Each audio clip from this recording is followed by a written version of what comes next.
कौन बात के अजब जाए के अकेले झमेल कौन बात के जाए के अकेले झमेल कौन बात के जब जाए के अकेले झमेल कौन जब जाए के अकेले झमेल कौन बात के बाबू की शादी होता तो बाबू की चाची की तरफ से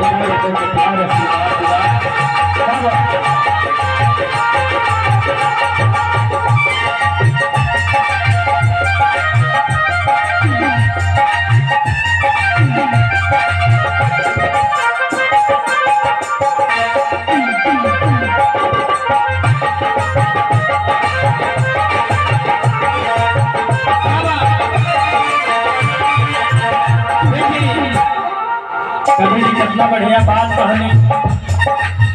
माया के दुनिया में काल चलिया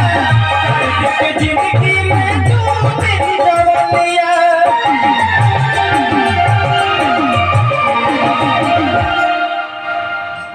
वहाँ की कहानी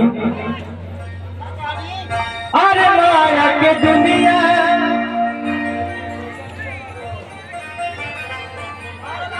और आई वीरेंद्र कुमार गढ़वा भुगाड़ी की तरफ से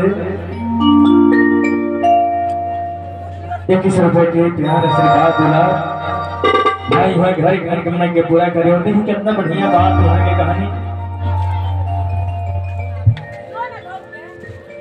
अरे माया के दुनिया में काल चलिया चार दिन के जिंदगी में